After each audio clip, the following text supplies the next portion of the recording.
Okay, I'm a psychiatrist, a clinician. When I arrived in the country several years ago, and I was interested to find out what happened to the mentally ill, I went to Yad Vashem, and I spoke to a very senior researcher, and I said, tell me, I'm interested to know what happened to the mentally ill. And I was told by the senior researcher that we deal at Yad Vashem with the Jews and not with the mentally ill. So I came back and I said, what happened to the Jewish mentally ill? And I remember vividly him putting his hand on my shoulder and said, young man, I had some hair in those days.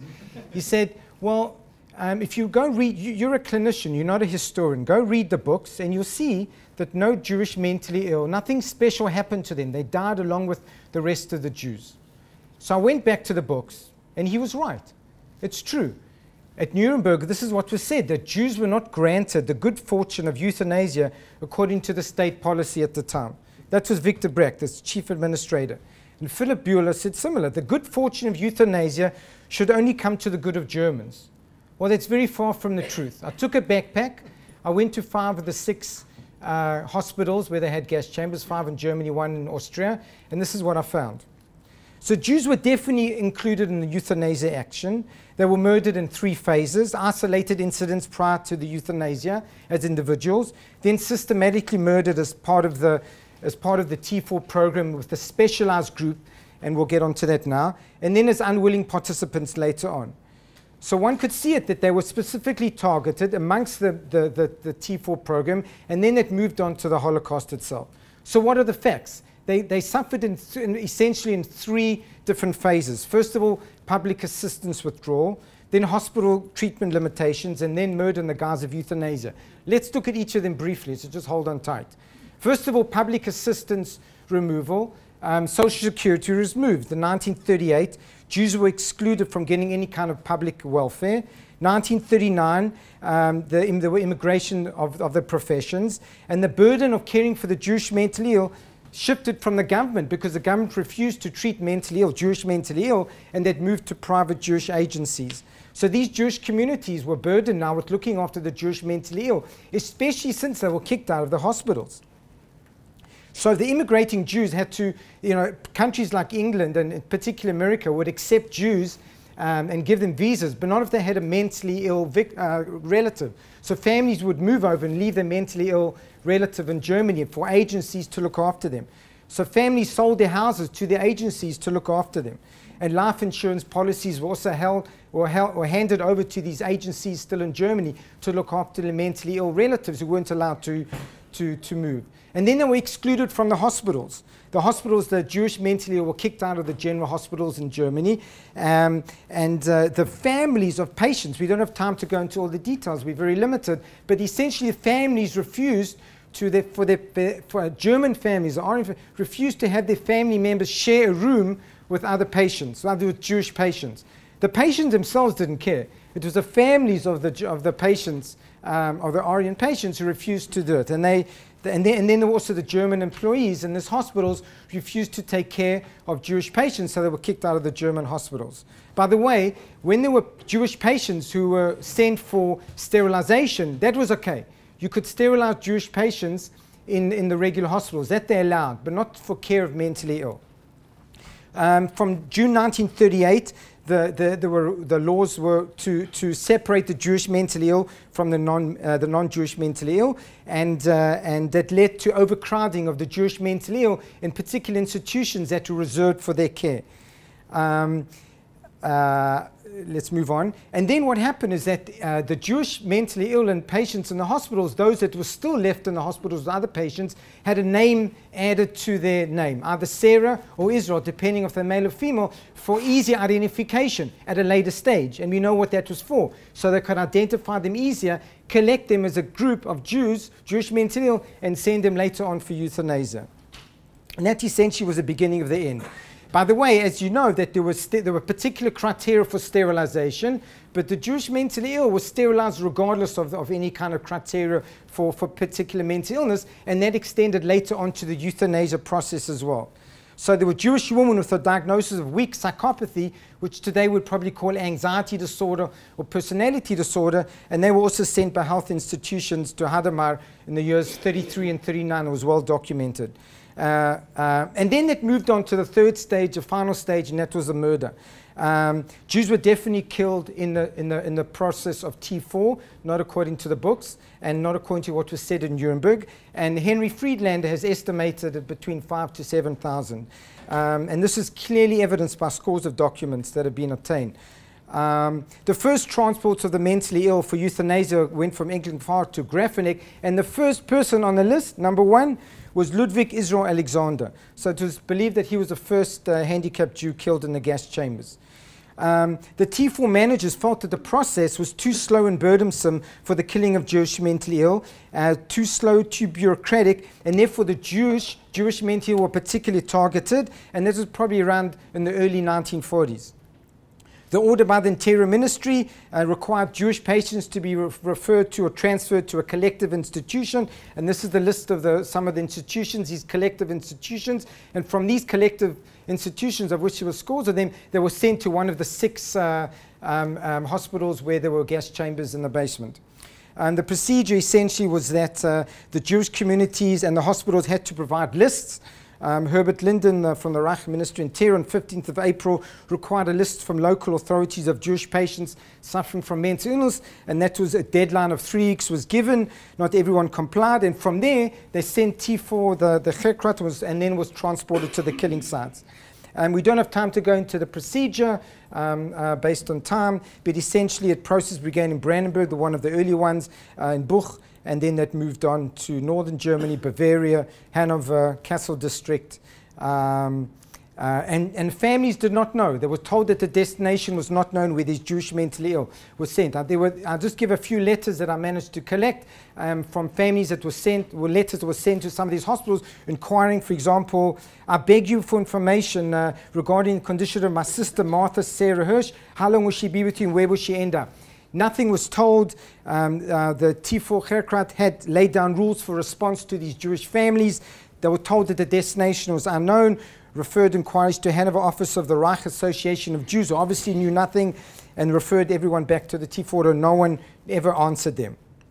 So Jewish patients in these collective institutions were treated very badly. If there was a certain amount of calories that non-Jewish patients were allowed, Jewish patients were allowed much less, and there was much more overcrowding, and they were looked after, accommodated in the simplest form, in straw huts without straw sacks.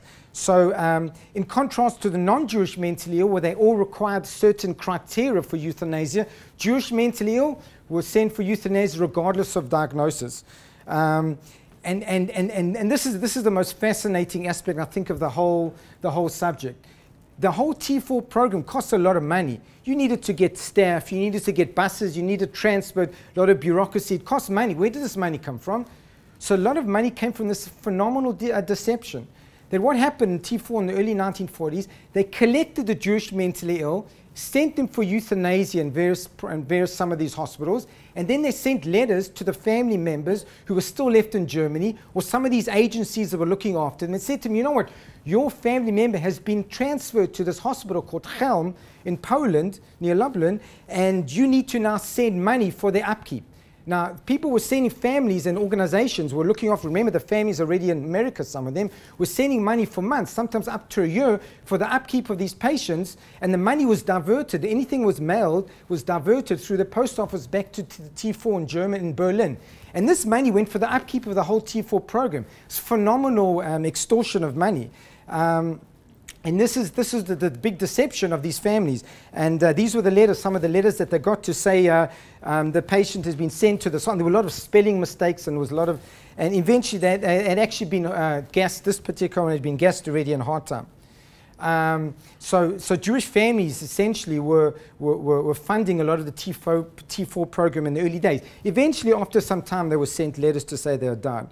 So this was essentially a dress rehearsal for the later euthanasia and in general, and then the Holocaust. And this is one of the examples how the person in charge of one of the in charge of Chekrat recommended putting numbers and labels on the back of people to identify them. And I think later on this was used, the whole idea in terms of identifying, we know what happened in Auschwitz with numbers. Herbert Kalish in 1960 said that there were transports in Brandenburg in June 1940 contained only Jews between 18 and 54, and I'll show you more about that later. Many non-mentally ill Jews were actually killed in some of these hospitals as well, particular hard time, and that was a 14F13 program. We don't have time to get into that.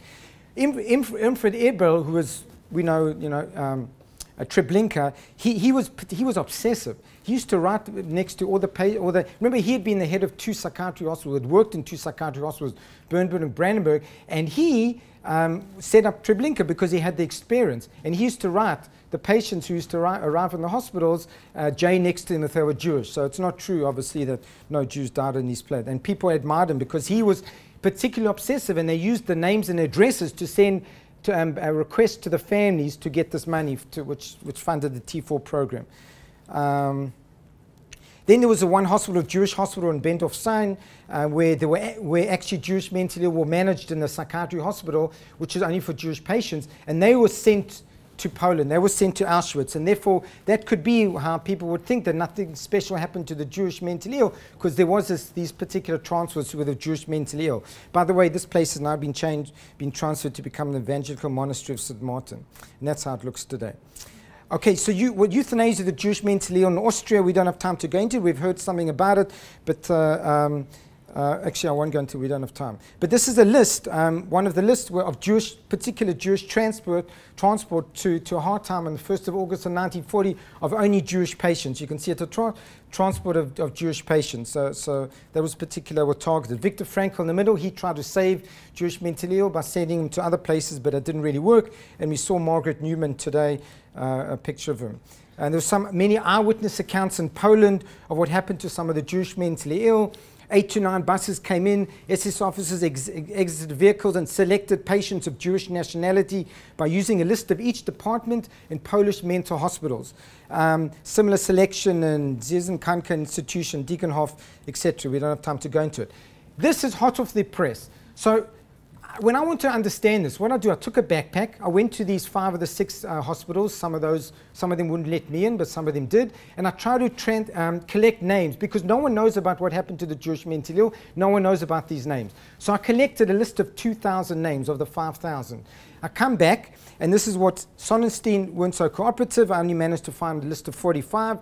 The average age, 48.9, range of 17 to 8. This is Jewish mentally ill killed in this hospital. Hadamar, average age, 48.5, the range of 10 to 86. All of them, there were more females than males, which is interesting. We don't have time really to get into that, but it's similar to the general program of euthanasia, but there was a little bit more females, it seems.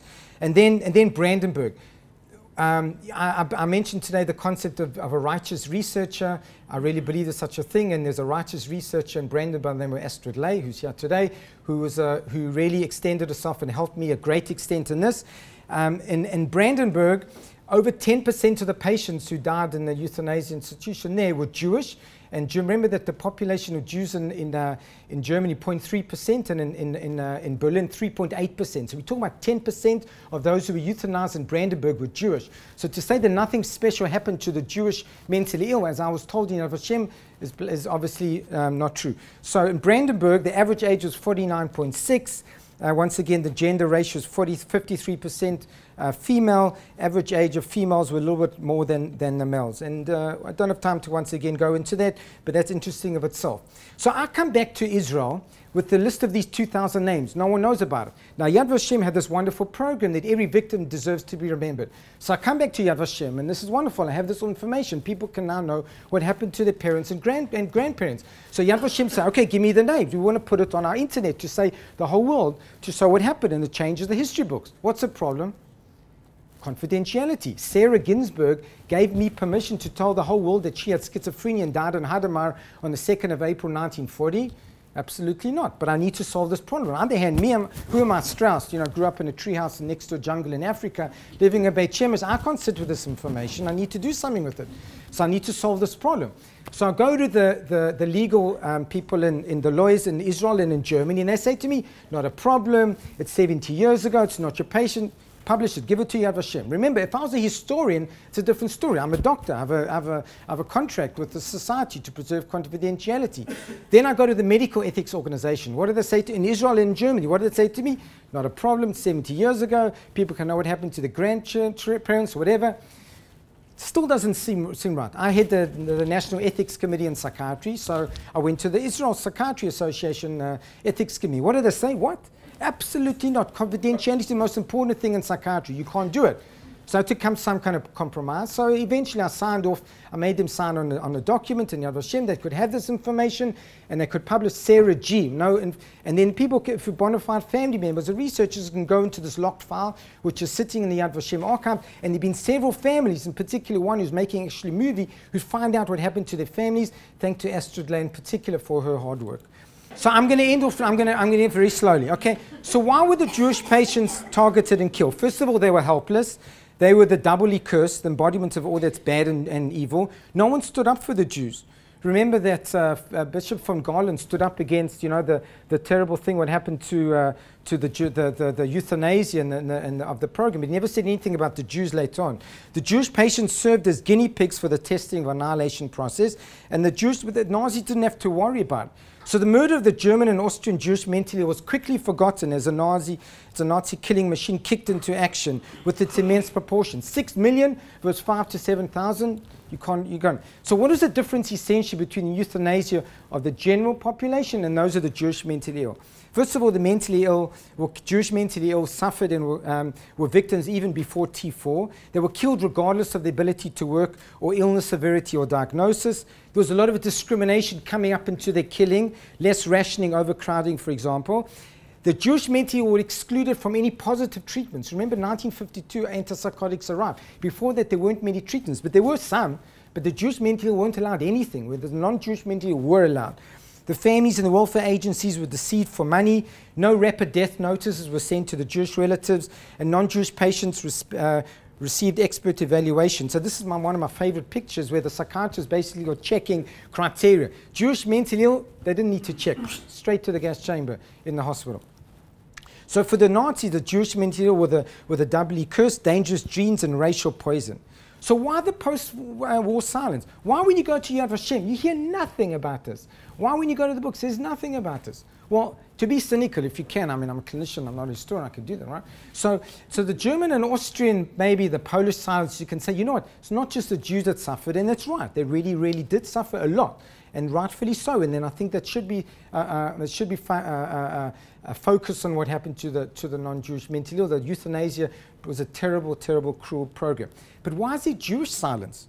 So on the one hand, you can say that everything pales in comparison to the scale, 6 million versus 5 to 7,000. But I think the major issue is the last point. The mentally ill do not have a voice. You go to any city in the world that respects itself and there's a museum for the Holocaust, and rightfully so, rightfully so. But there is nothing in the world for the Jewish mentally ill. And I'm working on changing it. Until I started writing about it, besides a few notable researchers like Henry Friedlander, there was no awareness of this. You go to Yad Vashem, there's nothing. But I think this is where it all started. This is where a lot of the suffering for the Jewish men, especially when they were killed, started with the Jewish mentally ill. They do not have a voice. But it's related to stigma in general. If you go to any country in the world, you find the most common diagnosis of anyone in hospital. What does everyone think? Heart attacks, pneumonia, broken bones. It's not, it's schizophrenia. But people just don't talk about it because of the stigma. I've been in psychiatry for 30 years. I've not seen once ever anyone bring flowers to a psychiatry hospital of someone inpatient. There's stigma in mental illness. And I think it's related to this as well. We don't talk about it because the mentally ill in general don't have a voice, in particular Jewish mentally ill. The greatest of a nation and its moral progress can be judged by the way its weak are treated, and I say the same about my profession. Thank you.